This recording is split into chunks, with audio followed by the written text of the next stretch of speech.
Saludos amigos, con ustedes una vez más Julio Escudero, su programa Janampacha, Los Cielos Andinos. Esta vez vamos a entrevistar al biólogo Daniel Saúl Loré Chávez. Él es miembro de la Facultad de Ciencia Biológica de la Universidad Nacional Mayor de San Marcos. Es profesor adjunto al Laboratorio de Ecología Molecular y Biodiversidad Acuática, ¿no? Profesor, ¿qué tal? ¿Cómo está usted? Saludos para el público en general. Aquí en el laboratorio hacen trabajos de, me decía usted, fuera de cámaras, en este caso sobre diversidad de organismos acuáticos. ¿Cuál es la importancia en este caso? ¿A qué llamamos biodiversidad o diversidad genética en este caso? Biodiversidad llamamos a la cantidad o la diversidad de especies que existen dentro de un ecosistema, ¿no? En este caso nosotros estudiamos el ecosistema marítimo, ¿no? Principalmente, ¿no?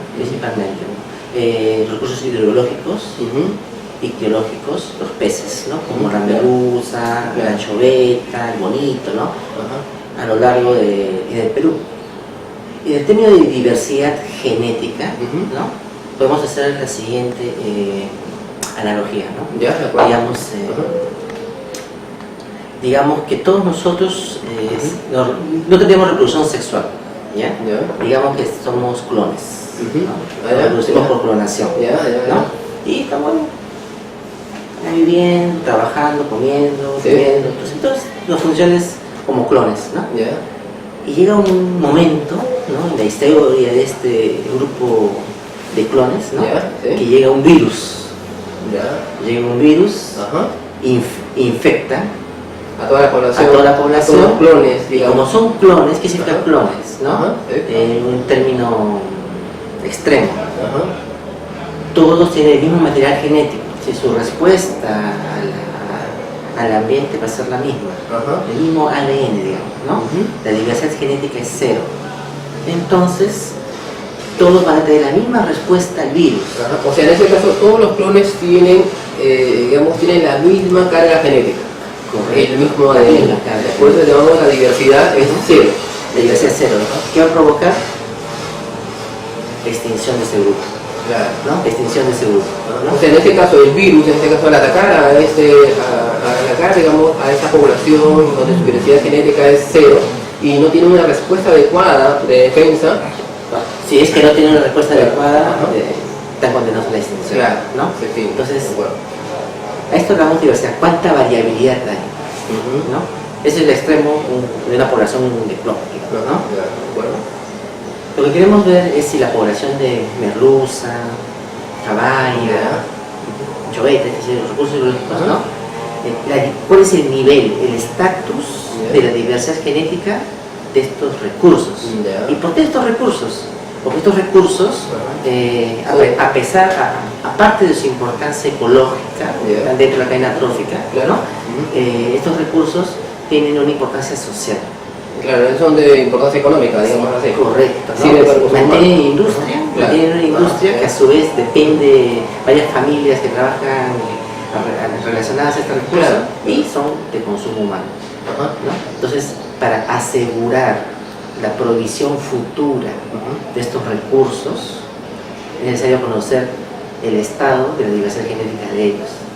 Y en base conociendo su estatus de la diversidad genética, poder que los entes encargados de las instituciones, en este caso, las instituciones del Estado, correcto, ¿no? De velar por estos recursos, ¿no? Establezcan políticas de control de una veda, ¿no? Prohibir la pesca de tal recurso, limitar tales... o sea, la veda, digamos, es planificada en este caso. Claro, ¿no? Pero con un criterio de conservar ese componente genético que es la diversidad. En este caso, cuando hablamos de diversidad genética, no podemos dar un número exacto. Por ejemplo, cuando todos son clones, cuando todos son, toda la población son clones y tienen la misma carga genética, la diversidad es cero. Correcto. Pero en la actualidad no podríamos dar un número, pero no es así, en la vida real, o sea, digamos, en nuestro planeta, no es así. Incluso en los seres humanos, hay una cierta variabilidad en genética. Si bien es cierto que la mayoría, digamos, del ADN lo vamos a compartir, pero hay un pequeño porcentaje que va a variar, ¿no? Ahora bien, en ese caso no podemos dar un número exacto de cuánto varía de una población a la otra. Lo que podemos dar, ya no podemos decir un umbral, digamos, ¿no? Un umbral, ¿no? Ya, si es de menos 0,3, tengamos consideración, Claro. si es, no, es umbral. Pero nos basamos en la comparación. Ya. Digamos que tengo una población de merluza, un ejemplo Ya, sí, de acuerdo. que habita en Piura, Ya. en el norte de Sechura, toda esta región, ¿no? Y comparo con una población de merluza que habita frente a la costa de Chimbó. Ya. ¿Ya? Hago una serie de diversidad genética y me sale la diversidad genética de la merluza que habita en Piura es de 0.15. Ya. La que habita en Chimbote, en la frente de la costa de Chimbote, es de 0.6. Ya. Al comparar los niveles de diversidad genética de estas poblaciones, ¿cuál de las dos estaría en riesgo, en mayor riesgo de extinción o desaparición frente a un cambio del ambiente? Claro, en ese caso la de Chimbote. No, la de Piura, porque tiene menor diversidad, 0.1. Ah, ya, claro. El otro me dijo 0.6. Sí. No, el otro 0.15. Ah, lógico, claro, tiene razón. Es ahí, entonces los esfuerzos van a que algo está sucediendo en la población del norte, Ya. que los niveles de diversidad son bajos. Los peces pueden ser grandes, carnudos, Ya. buenos para la pesca, pero sus niveles de diversidad es bajo. Ya. O ¿No? sea, en este caso, el ataque, como usted dijo al principio, de un virus, por ejemplo, de un parásito, en la que esa población no pueda defenderse, al margen de la pesca humana, al margen de la pesca, definitivamente pues estaría en peligro de extinción. Claro, llegamos al extremo, ¿no? Ya. Está condenado que un cambio ambiental adverso Ajá. lleve a ese grupo a la extinción, ¿no? O a disminuir drásticamente su población. Y esa disminución drástica va a tener influencias ecológicas, Claro. pero como están utilizados por el ser humano para la actividad económica, tienen influencias sobre La población humana. En este caso, desde el punto de vista trófico, se hablan de ya no se habla, bueno, nosotros hablamos acá en la facultad de biología, no hablábamos ya de las cadenas tróficas, ¿no? Hablábamos de los núcleos, algo así, ¿no? O sea, de los nodos tróficos, ¿no? Los nodos en este caso en los que la investigación que se ha hecho es muy poca, ¿no? En este caso porque las especies no solamente, por ejemplo, a la merluza no solamente, digamos así, no se la va a comer solamente, digamos, entre comillas, el tiburón, ¿no? A la merluza se la va a comer otro pez, ¿no? De otra especie, y a su vez también la merluza se va a alimentar no solamente, digamos, del detritus, tal vez que esté ahí, ¿no? ¿Cómo se llama? A la parte de abajo del ventos. En el vento, ¿no? En el vento, ¿no? Sino que también se va a alimentar de muchas cosas, de zooplancton, de todo ello, ¿no? Y eso de una u otra forma va a influir. Ahora, supongamos que se extinga, en este caso la merluza, no sabemos en realidad qué tanto va a influenciar en otras especies. En el ser humano, de hecho, ¿no? Porque es de interés económico. Pero nosotros como seres humanos, bueno, ya se extinguió la merluza, bueno, vamos al bonito, a otros peces, ¿no? A otras especies en este caso. Pero desde el punto de vista ecológico, al extinguirse la merluza o al extinguirse cualquier otra especie, no sabemos lo que pueden proporcionar. Aquí hablamos de, hay niveles en biología, ¿no? Ajá. Hablamos de un nivel que es el nivel celular, Ajá, el tisular, y así, ¿no? Hasta llegar al individuo, ¿no? Después hablamos de los niveles ecológicos. Claro. Cada nivel Ajá. tiene características propias, que son conocidas como propiedades emergentes, Claro. ¿no? Cada nivel, ¿no? Entonces, cada nivel depende del nivel inferior, pero genera propiedades nuevas, claro. propias del nivel, ¿no? Claro. En este caso, acá analizamos el nivel genético, ¿no? El nivel genético, que es el nivel molecular, ¿no? La variabilidad de ese nivel. Pero también se puede dividir la variabilidad a diferentes niveles, Ah, ya, claro. ¿no? Nosotros necesitamos es el nivel 1 molecular, pero podemos ver la variabilidad en el número de especies diferentes que hay en el ecosistema. Por ejemplo, acá en este salón hay seres humanos, hay una arañita, una tijerilla, ya. Hay 3 especies de salón. Me voy al salón al costado y veo que hay seres humanos, hay una araña, hay una tijerilla y hay una mosca, hay 4. Entonces la diversidad biológica es mayor del salón del costado que acá. Entonces la diversidad la podemos ver en diferentes niveles. ¿no? Aquí está una diversidad a este nivel. A nivel molecular. Correcto, ¿no? Si una especie se extingue, ¿no? Si una especie se extingue, ¿no? Va a afectar a aquel que se alimenta de ella. Claro. ¿No?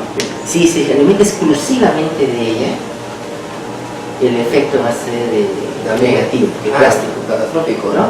Pero si es parte de la dieta, puede ser reemplazada por otra especie. Claro. ¿No? Pero, un caso, un ejemplo, ¿no? Por ejemplo, el calamar gigante del Punto. ¿No? Hay reportes que el calamar gigante se acerca a las costas de California, ¿no? Grandes calamares, ¿no? Sí. ¿No? Hay unos reportes ahí. Y la pregunta es, ¿por qué el calamar está migrando hacia esos lugares? Esos lugares, ¿no? Porque no son lugares naturales. Claro. No se ha reportado antes. Sí, ahora ¿por qué? ¿No? Claro. ¿No? Entonces, una de las teorías que se maneja es la dieta. ¿Ya? Como son el ser humano pesca y le quita alimento al calamar. Sí, bueno. Entonces el calamar es un carnívoro por excelencia y es un depredador que se encuentra casi en los niveles superiores, ¿no? De la cadena. Entonces él se va a alimentar de otras especies. Claro. Y sigue el alimento. O sea, reemplaza su dieta en ese caso. ¿No? Reemplaza su dieta y sigue el alimento. Entonces al seguir el alimento, ¿no? Eso lo lleva a explorar.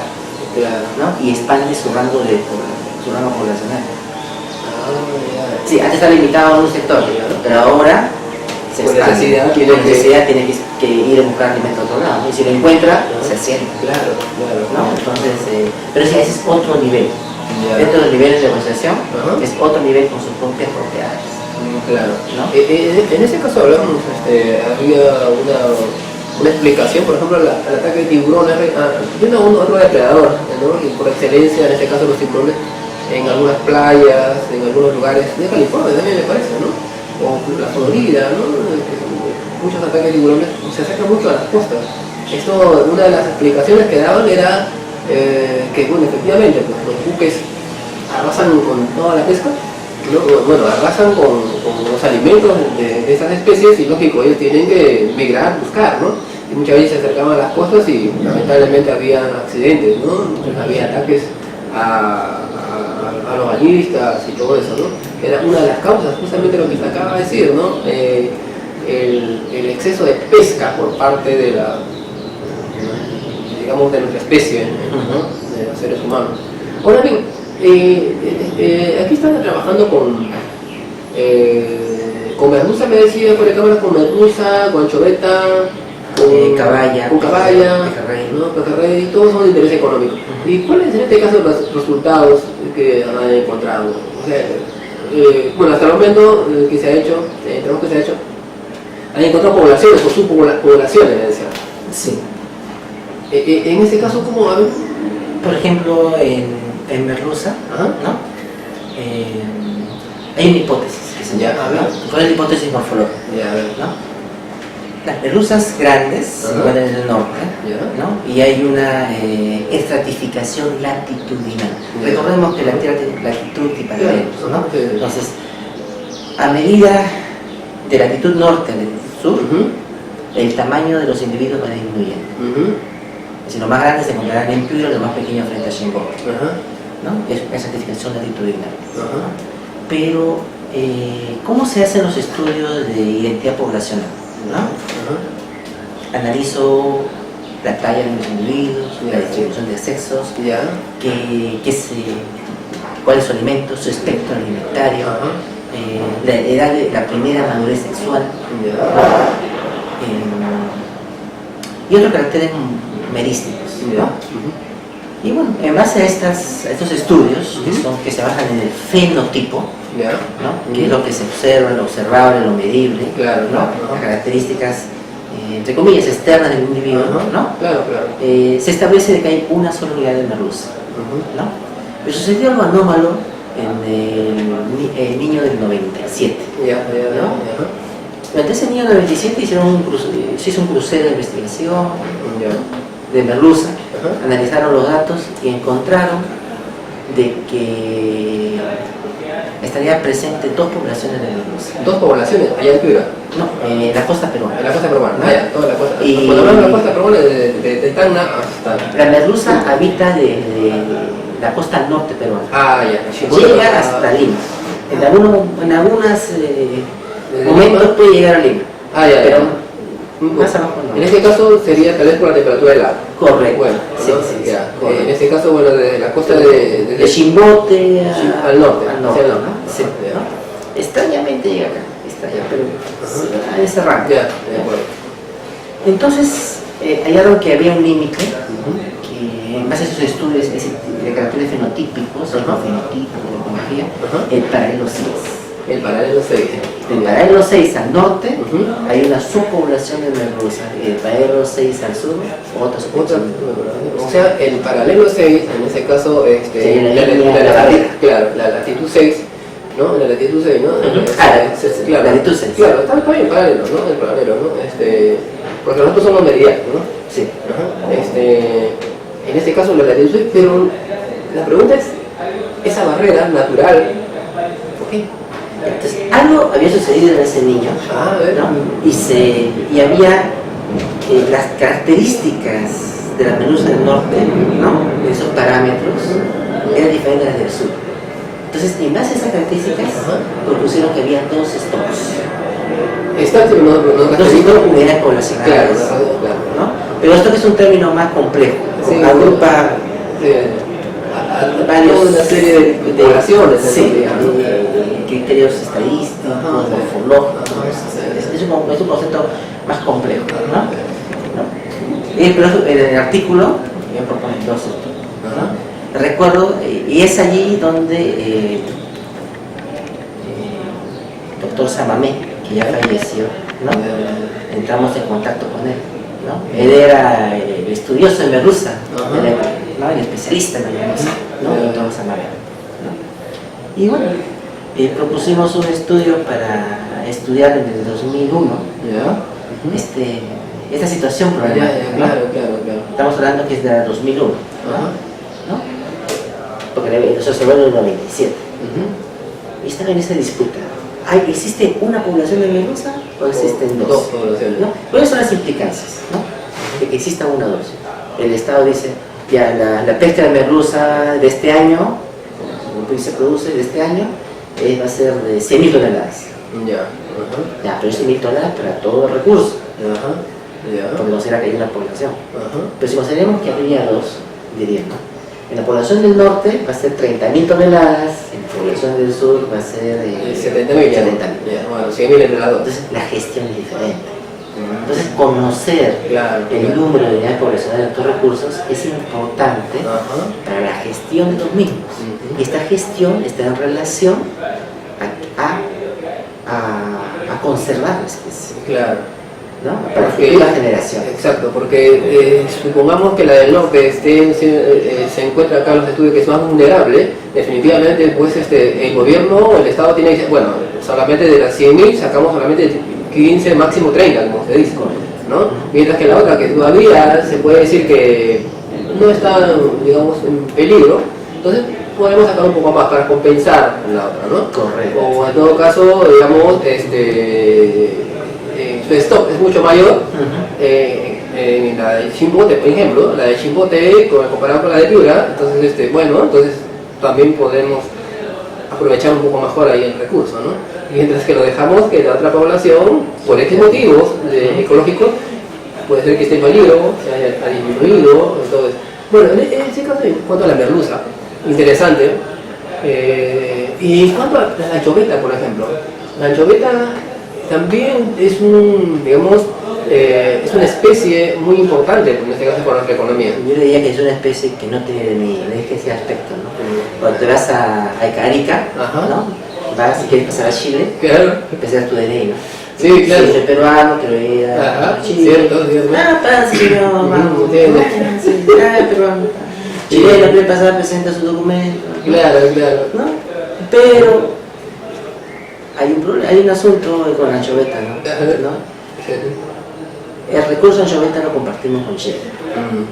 Entonces, la anchoveta, yo soy chilena, ¿no? Según las condiciones del ambiente, el recurso anchoveta migra al norte, claro, al norte o al sur. O al sur, ¿no? Claro. Los coletanos se quejan cuando el recurso migra al sur y no tienen que pescar porque está en aguas chilenas. Claro. ¿No? Y los pescadores, los chilenos se quejan cuando el recurso sube y se va hacia el norte, migra hacia el norte y quieren pescar más. Claro. ¿No? Entonces es un recurso ¿no? que está en ese problema limítrofe, ¿no? Es el problema limítrofe, ¿no? Y es ahí donde definir también el número. Hay hipótesis que se basan en morfología, ¿no? Que definen que hay 2 stocks. Y otros definen que hay 3 stocks. Uno norte, que llega de Lima a Hilo y de Hilo hasta el sur de Chile. Otro que hay 3 unidades. ¿No? Y es también allí donde hay que definir qué unidades son. ¿No? ¿Qué unidades son? ¿No? Y a través, bueno, aquí lo tratamos de definir a través de lo que son marcadores moleculares. ¿No? ADN. ¿Por qué? Marcadores moleculares a nivel de ADN, lógico. En ese caso, ¿qué se utiliza como marcador? Bueno, yo ya lo tengo en el concepto más o menos, pero explique. La economía, ¿no? ¿Qué hacemos con la economía? ¿No? Es decir, saco un billete y digo, no voy a hacer un cambio y saco mi moneda de sol, ¿no? Me doy 10 céntimos, ¿no? Y le doy céntimos y me da algo, ¿no? Sí, claro. Para mí, hago una transacción. ¿No? Bueno, pero sí de Dios hacemos transacciones económicas, entre comillas, ¿no? Porque nosotros somos unos sacos, vamos a ver esa escena. Quizás si vendría alguien de otra dimensión, de la quinta dimensión, nos vería como pequeños, como sacos de ADN, sacos moleculares. ¿No? Entonces cuando estos sacos se mueven de un lugar a otro, ¿no? Pueden moverse.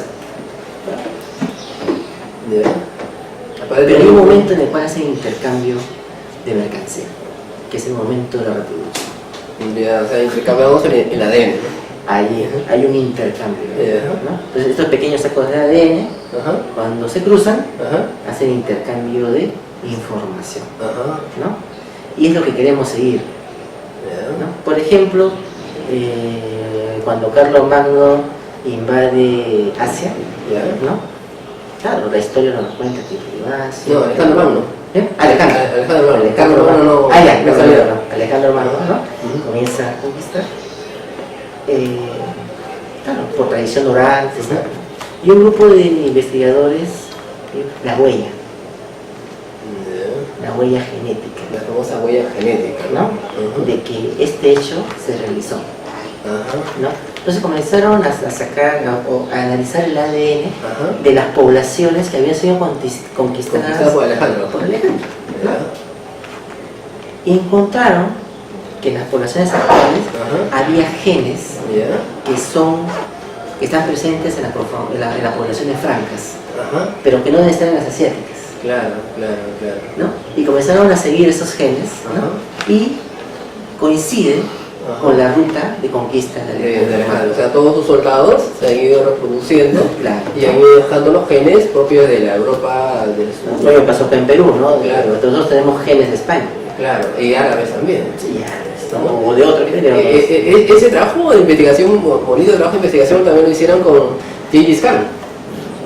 O sea, en todas las zonas donde Gengis Khan había conquistado, hicieron ese trabajo de genética, se llama genética de poblaciones, ¿no? Genética de poblaciones, y en ese caso había encontrado que todas las zonas donde que había, digamos, conquistado Gengis Khan, había genes que Gengis Khan había tenido en su época que estuvo acá en la Tierra, o sea, vivió acá, ¿no? Es una analogía de lo que queremos hacer con los peces. ¿Cuál es su movimiento en el pasado? Reconstruir sus historias pasadas. Qué interesante. Y lo mismo hemos hecho con la merluza, con la anchoveta, con la caballa y el pejerrey. El ADN es una máquina del tiempo.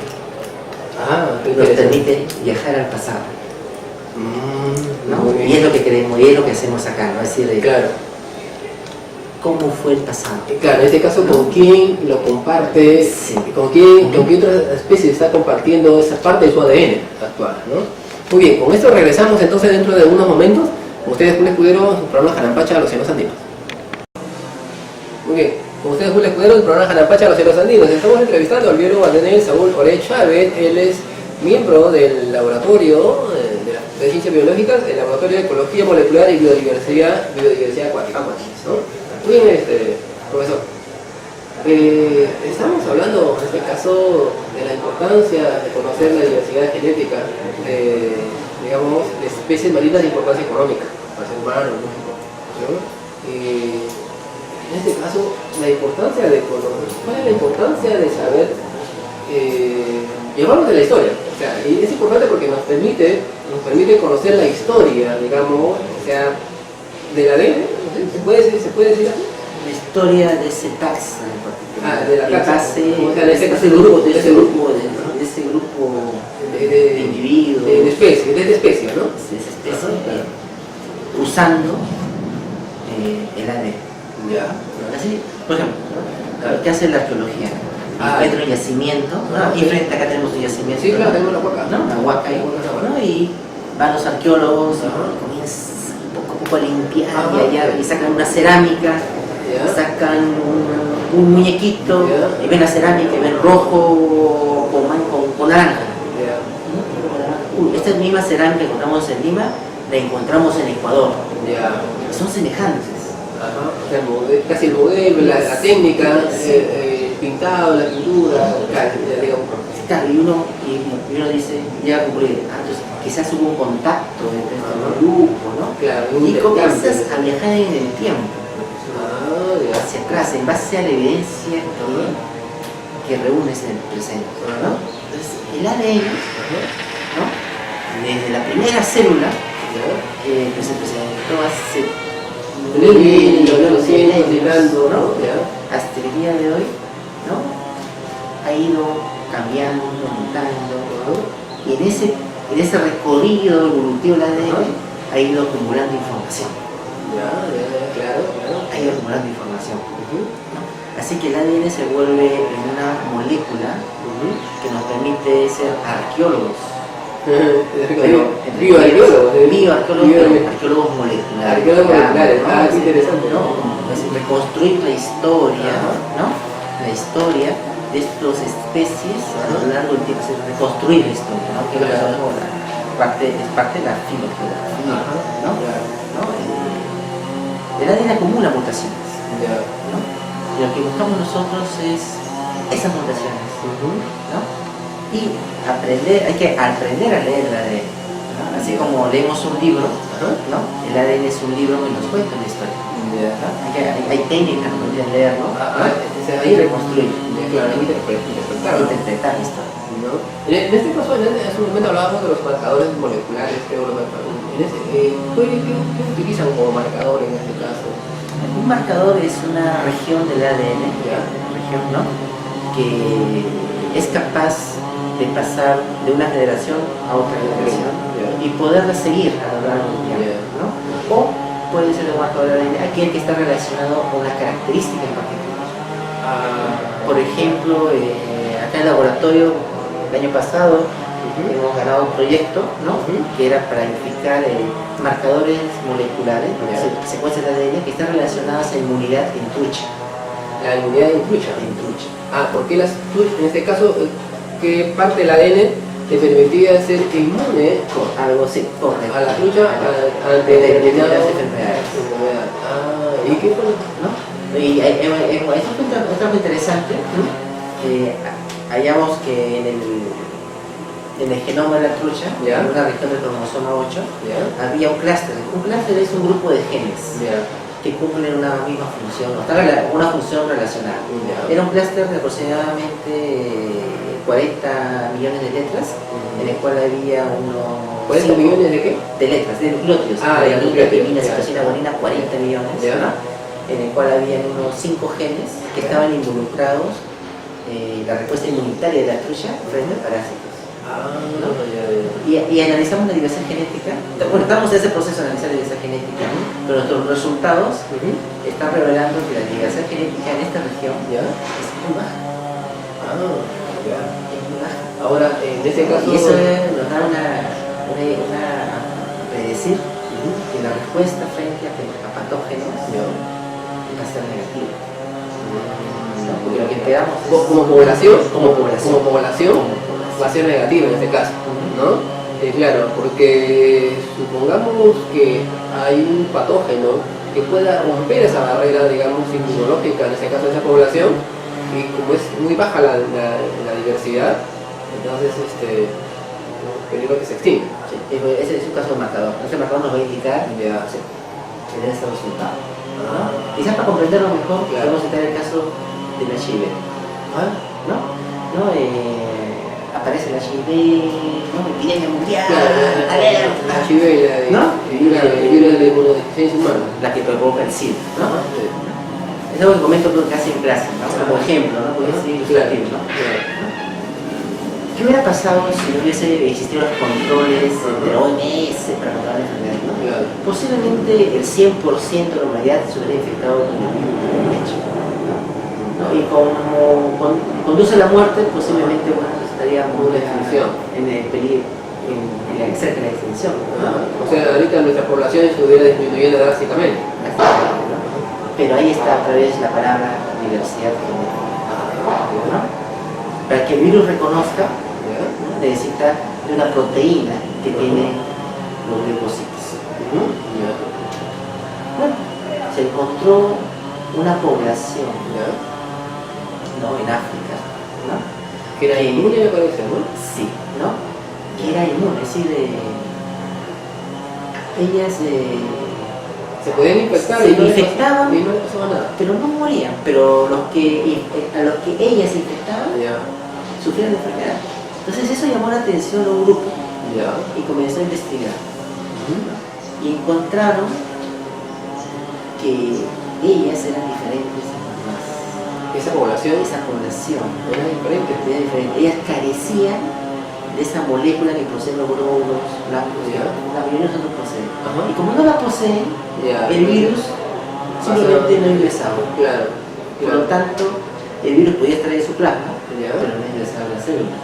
Entonces ellas no expresaban el SIDA. O sea, no tenían, digamos, ese entre comillas, un gancho proteico, por llamarlo de una manera, que les permita al virus unirse a la célula y infectar. Ellas carecían de esto. Entonces, a la luz de este resultado se estima que aproximadamente el 5% de la población mundial, el 5% de la población mundial carece de esa proteína. ¿Qué tan bueno es ser la diversidad genética? ¿Por qué? Si todos hubiéramos tenido la proteína, la población mundial estaría 100% dominada. Pero gracias a este grupo, es decir, en pocas palabras, los mutantes están entre nosotros. Los X-Men están entre nosotros. Y son el siguiente paso de la evolución.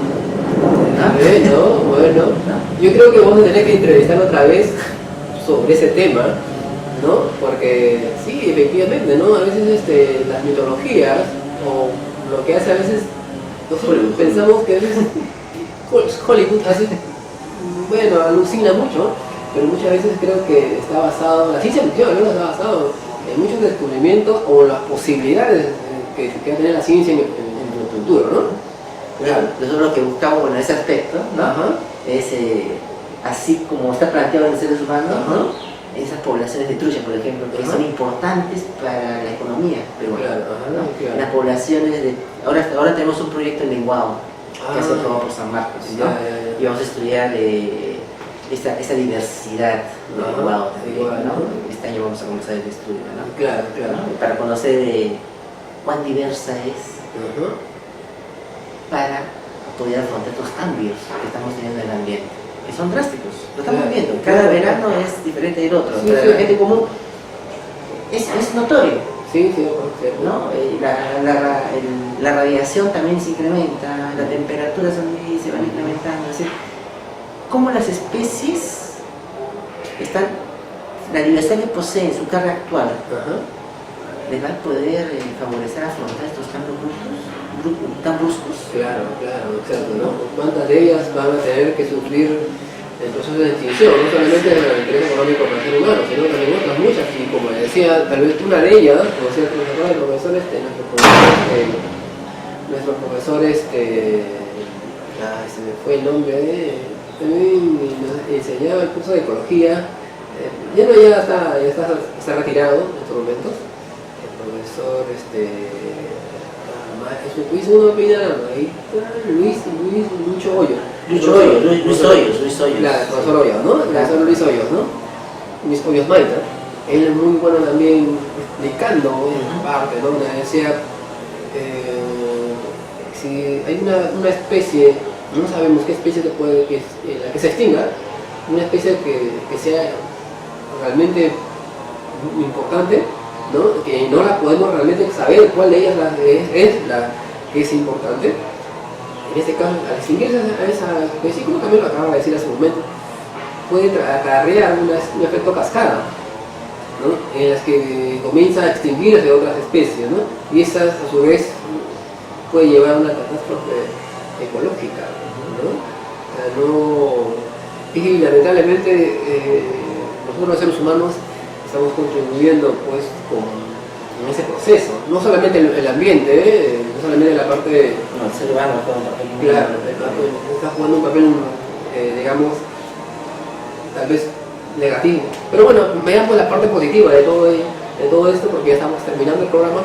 ¿Qué se espera? ¿Qué resultados se esperan? ¿Cuál es recapitulemos para concluir ya la importancia de todo ese trabajo que estamos haciendo?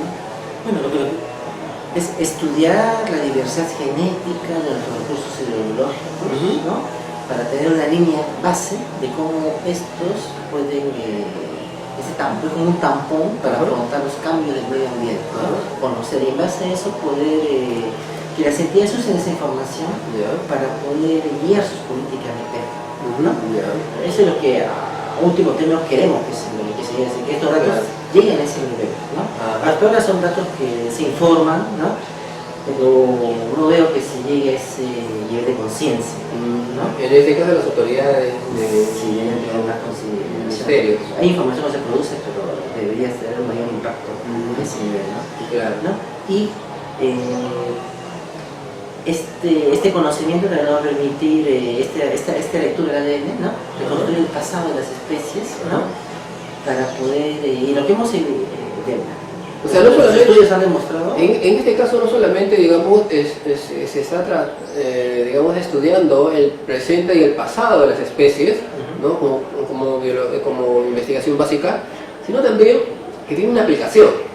Esa información tiene una aplicación. Sí. En ese caso, una aplicación, digamos, para la explotación racional del recurso, ¿no? Ese es uno de los objetivos básicos de la investigación y del laboratorio. Claro. ¿Y con qué especies están trabajando? ¿Con anchoveta, me decía? Anchoveta, merluza, caballa, pejerrey y lenguado. 5 especies importantes, digamos, muy importantes para en este caso, para la economía nuestra, ¿no? Muy bien. Lamentablemente se nos acabó el tiempo. Pero lo comprometemos al profesor Oré para una siguiente entrevista para hablar un poco sobre los mutantes. Interesante. Están entre nosotros. Claro, están entre nosotros, ¿no? Muy bien, vamos a explicarlo desde el punto de vista científico.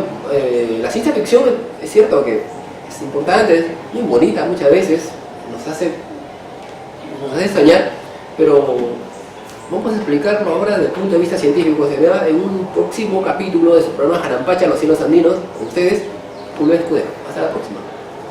Muy bien, gracias. Qué rápido se pasó el tiempo. Sí, está muy bien. Jarampacha, los cielos andinos y el universo de hoy. Ciencia, tecnología e innovación para el desarrollo.